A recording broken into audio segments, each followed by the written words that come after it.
All right, it's 4:30, so let's go ahead and get started. For those of you that don't know me, my name is Ben Weeks. I am the Director of Operations with the section. I work with our education committee and really excited for all the opportunities they've provided. But Tyler and the Triangles really taking it a step further. So Tyler is our Triangle Chapter Education Chair, and with that, I will throw it over to him to introduce our guest today. Thanks, Ben. As Ben said, my name is Tyler Blaschek. I'm the head golf professional at Old Chatham Golf Club in Durham, North Carolina. I'm very, very happy and lucky to introduce Rob and Jennifer Reasoner and Daniel Light, who were kind enough to spend a little bit of time with us this afternoon. Daniel is the husband and father of 4 children. He's been with Chick-fil-A for 22 years. He currently serves as the managing director for Chick-fil-A Wake Forest and Heritage Village. He's a senior certified professional and has completed the Duke HR management program, and his responsibilities include team building, leadership selection and development, compliance, and providing accountability for the management team. Thanks, Daniel. I hope that was a good introduction. That's great. Thank you. Jennifer, she's been with Chick-fil-A for 33 years, graduated from the University of Georgia, go Dogs, with a journalism degree. He did a marketing internship for Chick-fil-A corporate, and Jennifer currently leads the training and development department, overseeing nearly 40 people in the organization assigned to different training roles. Thanks, Jennifer. And Rob's been married to Jennifer for 26 years, the father of 3 children, all boys. He has 14-year-old twins and a 20-year-old.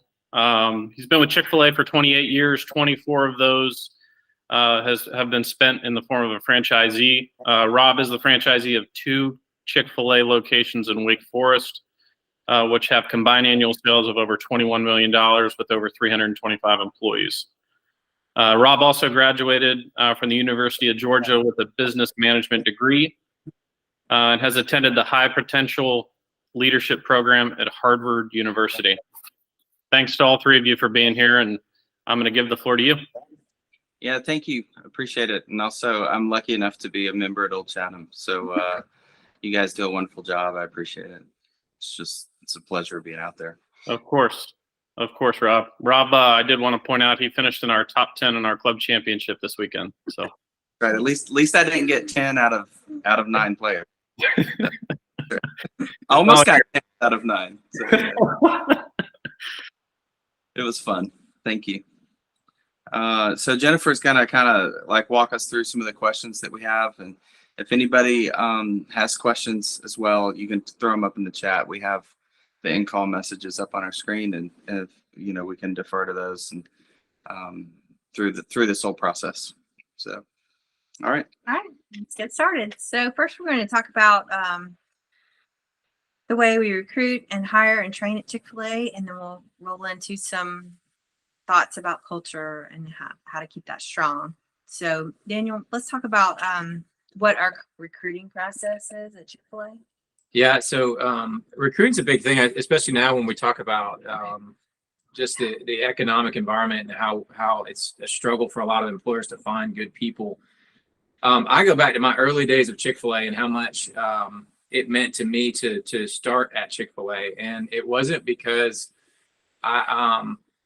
somebody hunted me down to find me. It was because I hunted them down and found them. And we talk about, for as long as I can remember being at Chick-fil-A, we've always talked about attracting people to us and how important it is for people to want to work for us.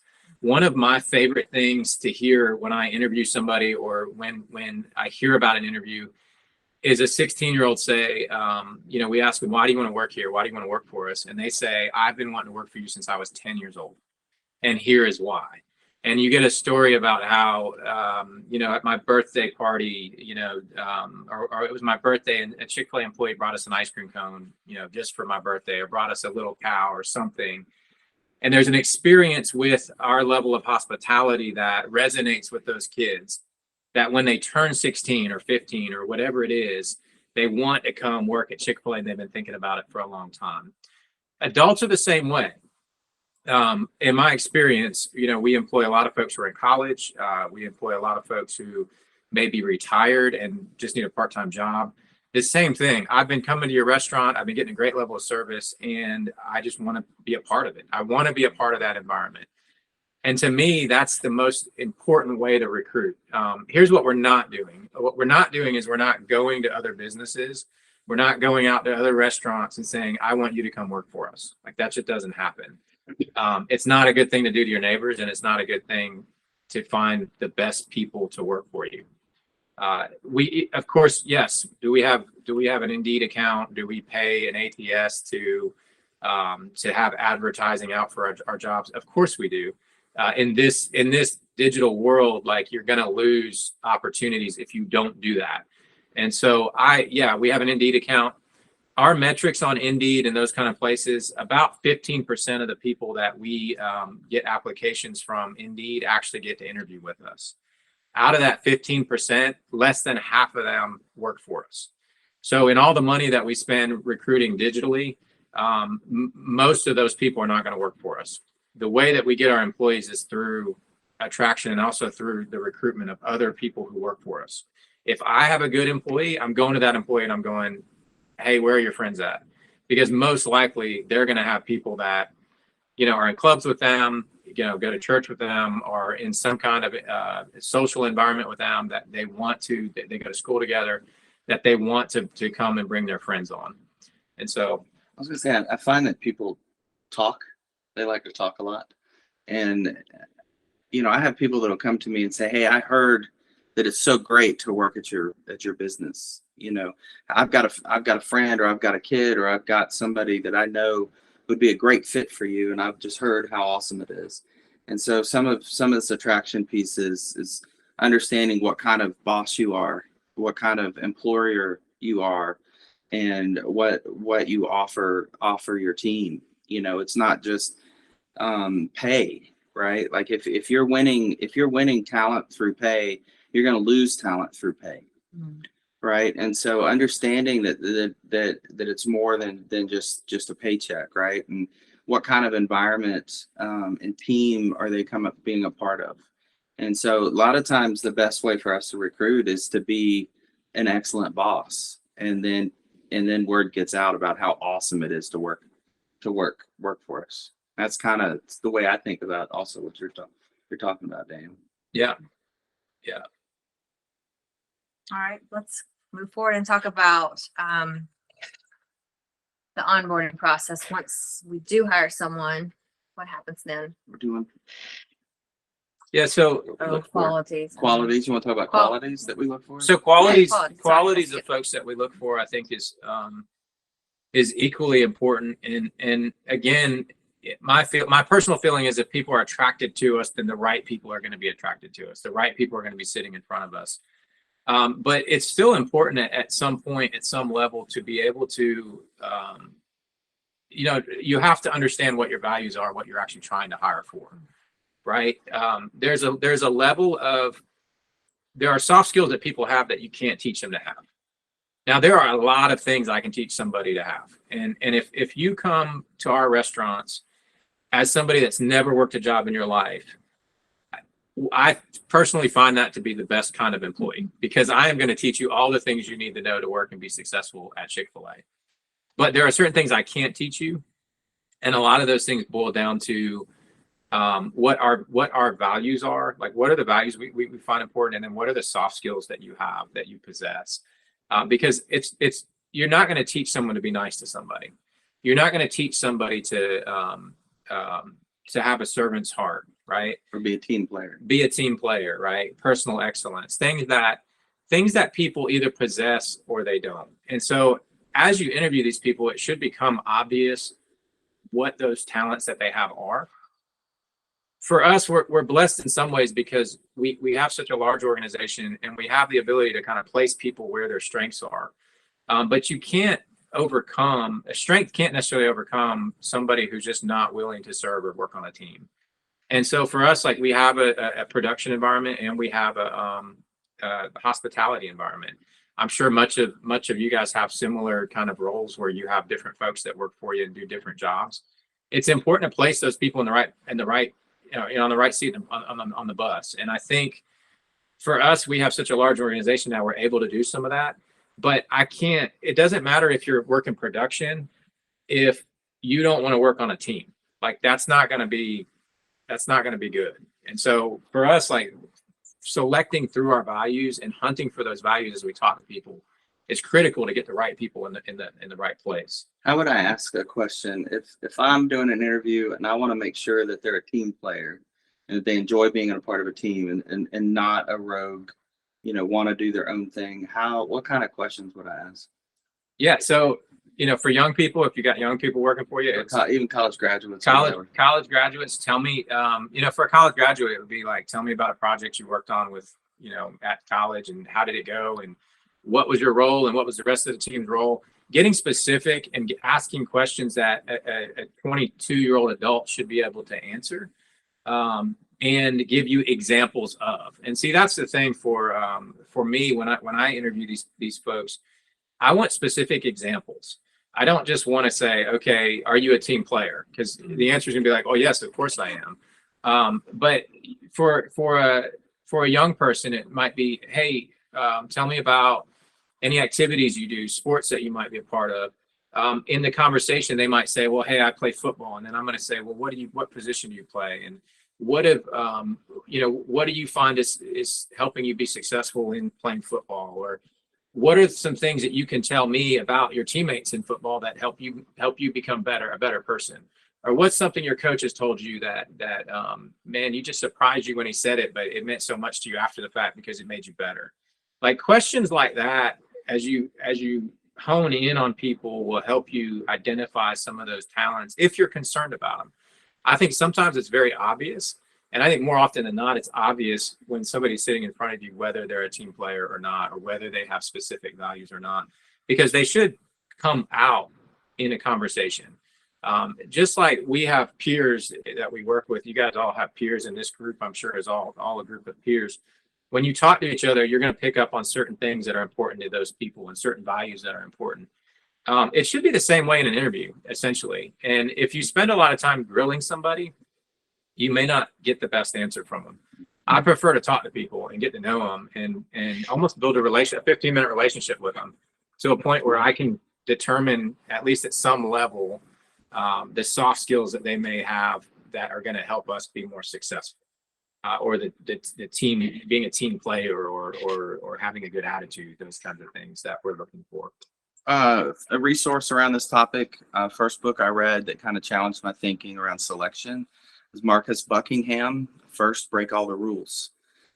He talks a lot about how people are not formed, basically when they're kids. That's when they learn how to be a team player. That's when they learn, behaviors and different things. So Marcus Buckingham's First Break All the Rules, if you guys want a book to read on this topic, it's good. It's kind of an older book. It might be 15 years old. But Marcus Buckingham has some things that are really good on this topic. So next. Okay. Onboarding. Yeah. Once we're hired, once we've selected on those values, what happens next? I can talk about it from a high level. You've been talking a lot, so get specific. But for me, I think onboarding, it's important to share. For us, it's vision and values. It's an opportunity to cast vision, and onboarding for us, needs to be kind of a welcome. There's obviously some housekeeping, but it's an opportunity for us to share our values. What's important to us. It's their first impression of us, and they're impressionable, right? They're excited, they're ready to learn, and so we try to go high level, and really just cast vision, and kind of we share some things around our values as well, and give examples on how they can live out those values and kind of set expectations up front. I find that it's important to it's very important to set expectations around what it is we're trying to do in the workplace. And if we can kind of go at it from a high level, then it's easier to drill down into just the nuts and the bolts. So our onboarding isn't only this is where, housekeeping stuff, like it really is, we think of more of it a vision and values. It's an opportunity to share that and try to align them with our organization so they can get on board and go the same direction that we are as an organization.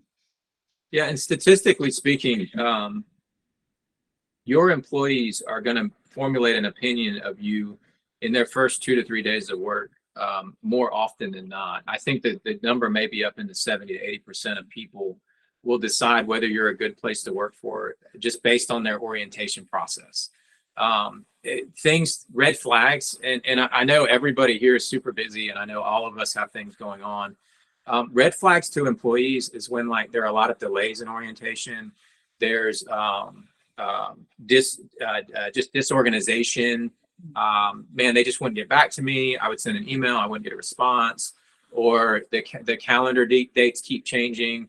Maybe you're a busy person and maybe you're handling your training and your onboarding, and you just can't find time to get that new guy in. That person is much more likely to start looking for another job even during orientation. And the number is statistically it's just crazy, and I'm sorry I can't quote it for you, but it's upwards of like 80%.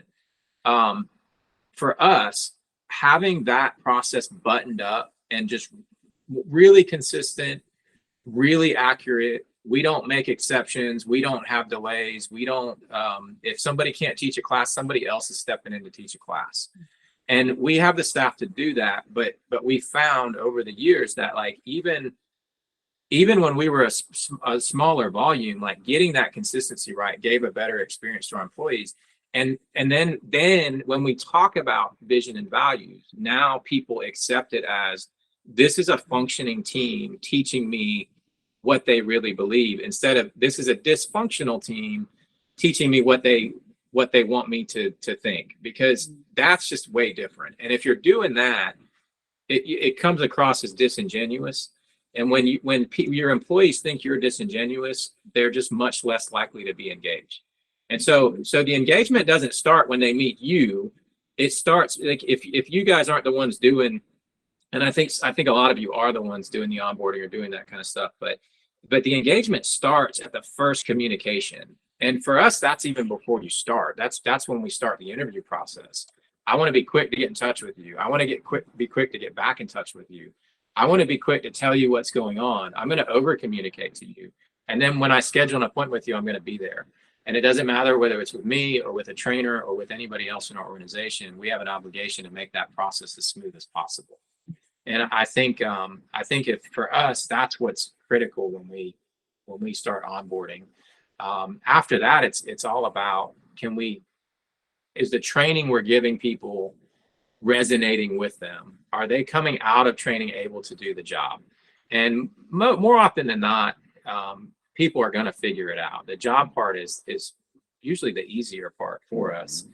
It's connecting all the little pieces together to make it say, okay, this is what a Chick-fil-A employee is like, and especially a Chick-fil-A in Wake Forest, like this is what an employee's supposed to do. So, all right, what's next? Talking about hospitality service. Yeah, so service and hospitality. There's a book I'm actually in the middle of right now. It's called Unreasonable Hospitality. It's pretty good so far. I'm like halfway through. There's a line in there that says service is the black and white, hospitality is the color. Right? So service is giving customers what they want, when they want, how they want. Hospitality is making the customer or the guest or whoever it is you're serving, it's making them feel good while you do it, right? And so service is black and white, hospitality is all the color. And for us, It's part of that. Yeah, you can make a chicken sandwich. Yeah, so like hospitality and Chick-fil-A, some of it looks like upgraded language, right? It's Truett Cathy is our founder, and I want to say it was in February of 2000. we were all at a annual seminar. We all go to, all the owners and staff, we all go to a meeting once a year. And Truett was speaking to us. It was my first one. I became a Chick-fil-A operator in 1999. And so February of 2000 was my first one of these. And Truett at that one that's when he asked us to start saying my pleasure. And it's interesting, you know, Truett believed that if he wanted somebody to remember something, he would ask 3 times. Like, you have to say it 3 times or they won't remember it. So this was the first year he did that. And up until his death, every single time he was in front of a group of Chick-fil-A people, he would ask 3 times, what do you say when a customer says thank you? And then all of us had to say my pleasure. And then he would say it again. He would say it 3 times, you know. Eventually we caught on. It might have taken 10 or 15 years, but Truett, he asked us to say my pleasure because he was somewhere and he said thank you. Well, he learned it from the Ritz-Carlton. That's kind of where it started. But he also said that he hated going somewhere and saying thank you and the response being no problem. And he said, if you told me no problem, it sounds like it could have been a problem, right? Because otherwise, why would you say no problem, right? Maybe it could have been a problem. And true, it's like he never wanted a customer to think that it could have been a problem for their special requests. And the other thing, Truett was real frugal. Truett says it doesn't cost any extra money to use upgraded language, but it adds a lot of value to the guest experience. And so I you know, personally, I don't like no problems. I don't like sure thing. I don't, you know, like, I think of all the responses that, you know, we can give. You don't have to always say my pleasure, but I think upgraded language makes sense, right? Like, I like saying, you know, somebody asks me, I say, certainly, I'd be happy to do that, instead of saying, yeah, sure, right? And just using a little bit of upgraded language just can go a long way. What we were talking about some earlier today, that whenever we experience, I don't remember what we were saying. Well, anything, you know, certainly, absolutely. I'll be happy to. If you have to, may I please show on a brief hold, or, you know, bear with me. I will be right back to. Yeah, I'll get right back I'll to you. look into this issue. These are the kinds of things we try to teach instead of the you're welcomes or or you. Or yeah, I'll get, hey, just a second, right? Like, hey, you know, you can say bear with me. You could, there's a lot of things you can say than just a sec. It just shows more honor to the person that you're talking to, and I think they just feel better about it too. So it's more of that hospitality instead of just the transactional service going on. So we think that upgraded language is a very easy way to show hospitality, right? And it really doesn't cost any extra, which is awesome from a business standpoint, right?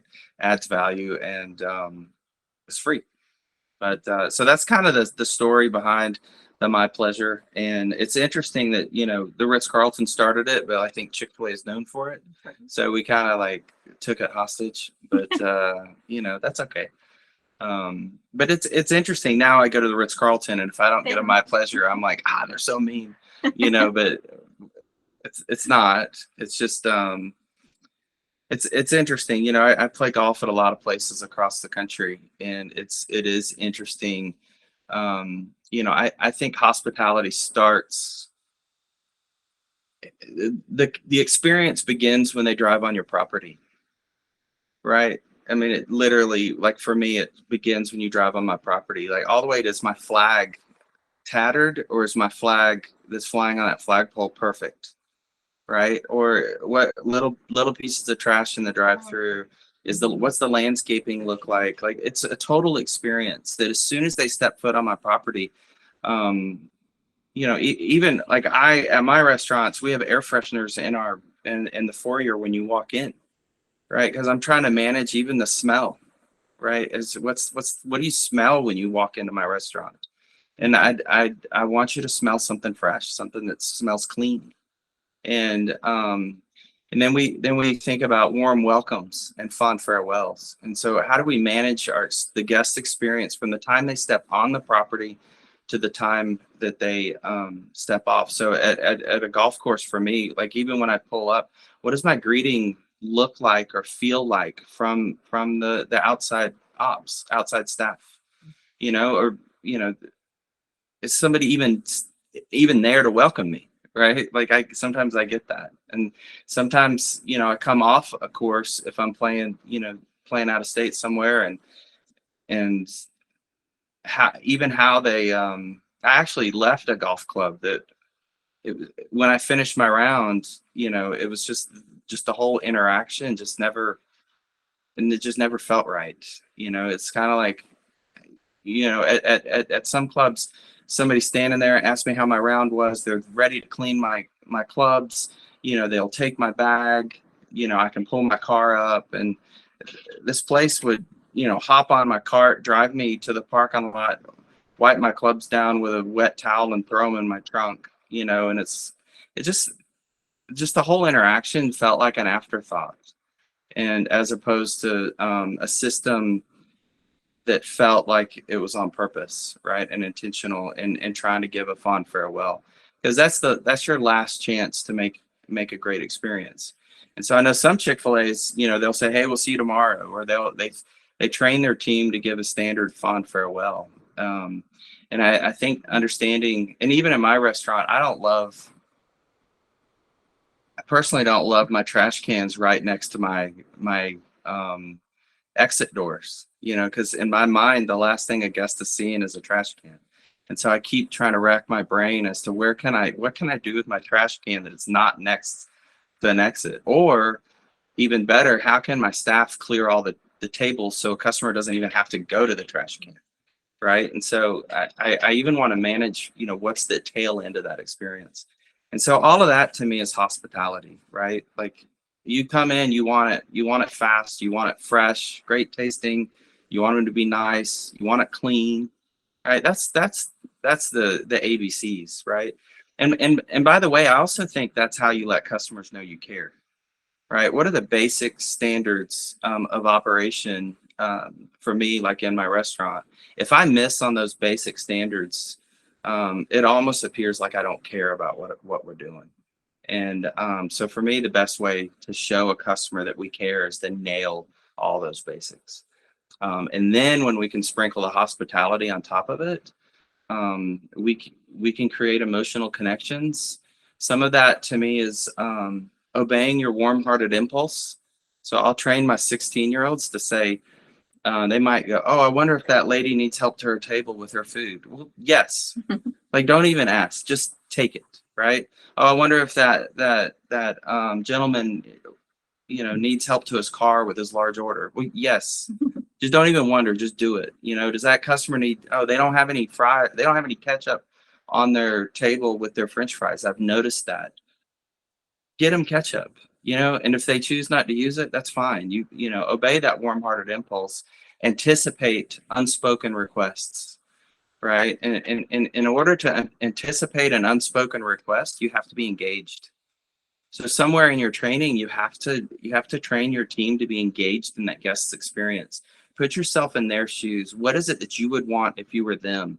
And then notice, right? You have to be able to read a customer. You have to be able to read them and be able to tell, like, if you're in an intense conversation in my dining room, that might not be the time to come up and ask you if you would like your beverage refreshed. And we try to say refresh your beverage instead of refill, right? That's an upgraded phrase. But if you're in an intense conversation, like, that's not the time to come up and ask that question. You got to be able to read the mood, so to speak. And that you can train, I think. But yeah, it's all those little things like that, I think, is what is hospitality. But you have to be real intentional. For me, it's making those emotional connections, and sometimes it's a microburst of hospitality. Like for us, if you're in my drive-through, we may only have 15-second interaction with you, or even less. And so what could it look like to have a microburst of hospitality? Whether it's, sometimes it's a smile, or it's a good afternoon, it's a how are you doing today, or any little things like that that's above and beyond the transaction. And then as they return to your business, then you build on those small microbursts, and then you have a relationship with your guests. Okay. Tom asked the question, what was the thought process for having staff taking orders in the drive-thru without worrying about the safety? Oh. You're actually asking one of the right people. I serve on the innovation team for Chick-fil-A corporate. And so I've been innovating with Chick-fil-A 15 years at least. And I'm actually a part of the group that came up with that process. And specifically the cash at order point. When you go in and you ask, you pull into a Chick-fil-A drive-thru and they actually have that cash belt and everything. So I thought about safety. And I think about safety in numbers, right? If you notice, nobody's ever by themselves with that cash. They're also in the evenings, it's well lit, and we skim cash, we do things like that. And so there's a lot of safety from the standpoint that there's multiple people out there, and they're also visible from inside the restaurant, so they're not like out the back. Obviously something's like a reflective vest. Oh yeah, and from a safety standpoint too, they should always be wearing a reflective vest so they don't get run over. So we kind of try to go through all the safety things and actually do prepare. So it's not that we don't worry about safety. There just might be some non-obvious things that we're doing to help us with safety. One of those too is they carry panic buttons. Like in our restaurant, somebody has like an earpiece in, walkie-talkie, but they have a panic button too. So if something goes sideways, they press a button and the cops are there very, very fast. I also have no issues taking off, like if we're getting robbed, you just give them what they want. And in my restaurant too, we're so busy that if somebody were to try to come through drive-thru and do something, you probably wouldn't be able to get out of line because there's so many, you couldn't like quickly get out of line anyway. It might take you about 45 seconds, but at that point it's too late. So, but nonetheless, so I hope that answers We also Tom, have, your we question. think about weather safety, because there's a couple other things with safety. And you may be implying, but one is that the way our drive-thrus are designed, there's actually a walking lane. So there's actually enough space in our drive-thrus to walk next to cars without being unsafe. And then also we employ something to allow our team members to actually decide if it's too hot or too cold or, too whatever. And they actually can make the decision just to leave and come inside. And we have a buddy system where it's kind of a tag team situation where they can come in and tag their partner can go out and sorry, we're reading the questions. Oh yeah, we've definitely seen an increase in sales. It's a production throughput process. So the question was, have we seen increase in sales? And the answer is 100%. It's production. It's production management. It's just process. Having a something stationary in any process becomes a bottleneck. And so having somebody outside take an order, it allows you to move up and down the production line. So if something does slow down, you can keep moving, keep taking orders. And so it's really a capacity play. It's helped a lot. I wish we always got it right. I know, right? But we don't. I think as far as the question about how we get it right, it goes down to selection, training. And the other thing I haven't talked about is an acronym, ESRC. If you guys want to write that down, that's fine. It stands for expectations, skills, resources, and consequences. So ESRC, expectations, skills, resources, and consequences. Without ES and R, without those three, somebody cannot do their job, right? If they don't know the expectation, they can't do it. If they don't have the skills or the resource, they can't do their job. Without consequences, now my team, I'll say celebrations or consequences, because it's easy to just go negative on consequences. I think positive reinforcement is always better than negative. There's a book too about that called Well Done by Ken Blanchard. Well Done's an easy read. It's like an hour long. It's semi-silly, but it's pretty good. And so without some sort of behavior reinforcement, people won't do their job. So ES and R is ES&Rs, they can't, and then without the C, they won't do their job.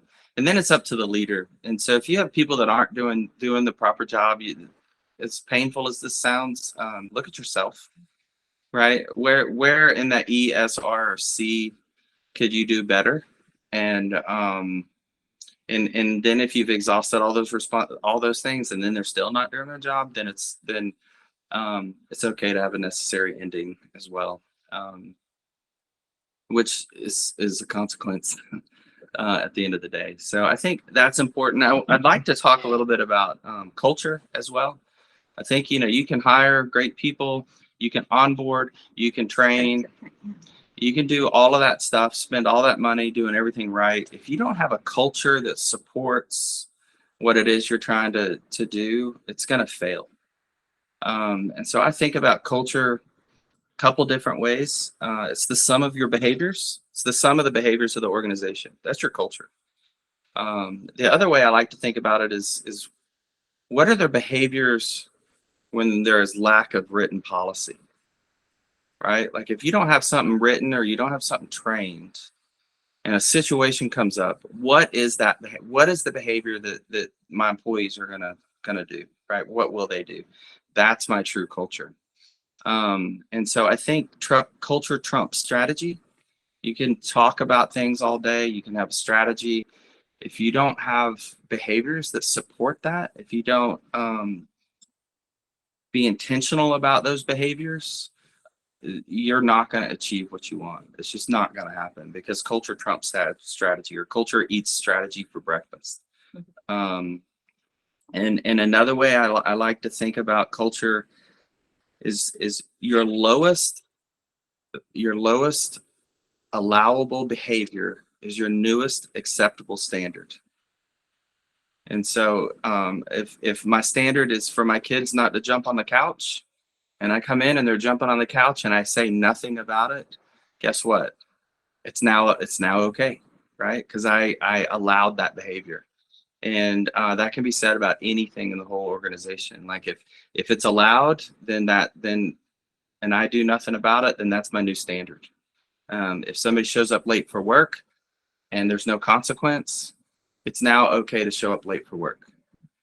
And then sooner or later, everybody's showing up late for work, right? And so there has to be some level of accountability around behaviors, desired behaviors, so that way you can get the results that you want.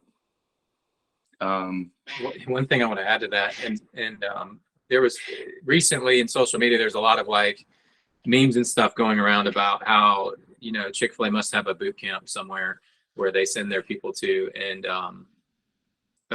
we've gotten a lot of just people that say, well, you guys just hire the best people. And I think a lot of that's true.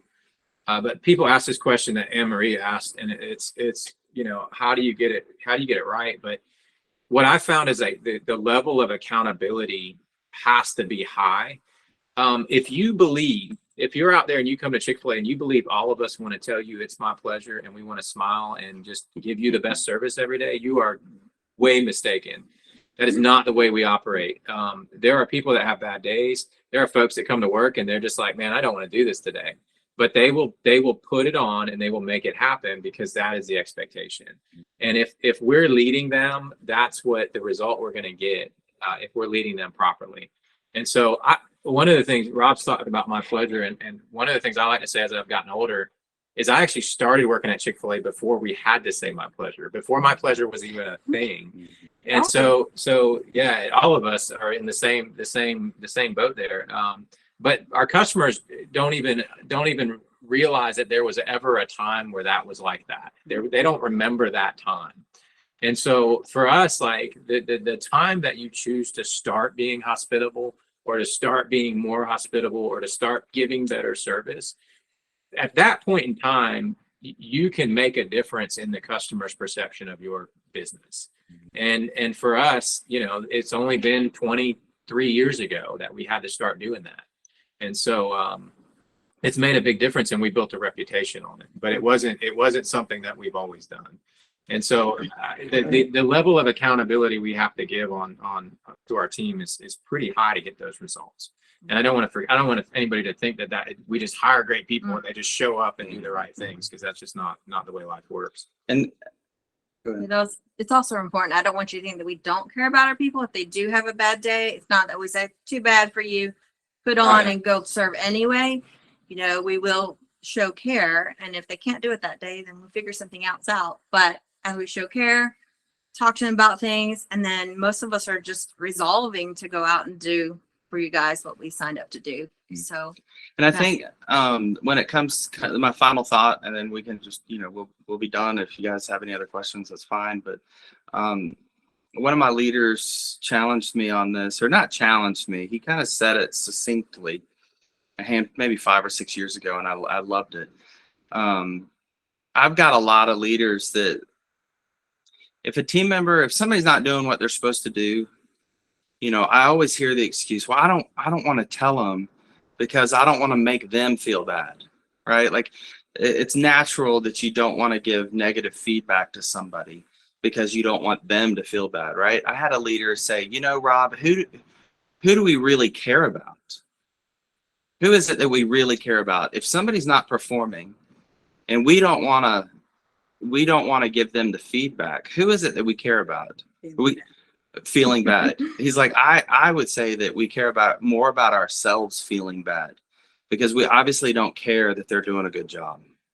And he said the best way that we can show care to them is to coach them and give them that feedback. Because I don't think anybody wakes up and just wants to be average. Like, I don't think like somebody comes into work and it's like, man, I just hope to just screw everything up today. Right. And if somebody's not doing exactly what they need, maybe it's because nobody's taught them yet. And they're not going to just learn by accident, right? You can't, oh, they're new, they'll catch on. Well, they're not going to catch on if nobody tells them, right? If the whole organization is like, oh, they'll just catch on one of these days, you know, it's not osmosis, you know, they can't just pick it up. And so I think it's, you know, chat really, if you're nervous about giving somebody feedback, practice. You know, I think you don't have to be a gotcha manager. Nobody wants a gotcha manager. Like, gotcha, you did this wrong. I think that Well Done book, it talks about how can you redirect. Like, it's okay to redirect towards standards. It's okay to redirect, you know, their behavior. You know, you don't have to come in and be like, hey, you're terrible, you screwed this up, or, you know, you don't have to be mean about it. You can, there's ways to give feedback in a way that redirects them onto the path that they need to go. And I think that really is critical in order to establish, you know, a culture that supports the hospitality or whatever it is you're trying to do. And it really is, it's almost more important than hiring the right people. So, but yeah, I guess that's it. I hope that was good. What you guys wanted. I don't know if there's any more questions. Rob, Jennifer, Daniel, that was fantastic. I think in a lot of ways, there's so many parallels to what you guys do and what we try to do every day. So very beneficial on my end, and I hope I speak for the entire group. Absolutely. That was great. Thank you guys for being here. And Tyler, thanks again for setting this up. I'm going to post the PDR link one more time for anybody that missed it. Please fill that out to make sure you get your credits. And again, want to thank you guys so much for being on today. I really appreciate you. Hey, it's our pleasure. Thanks. All right. It's our pleasure. Thank you guys. See you soon. All right. Take care. Thanks. It's funny.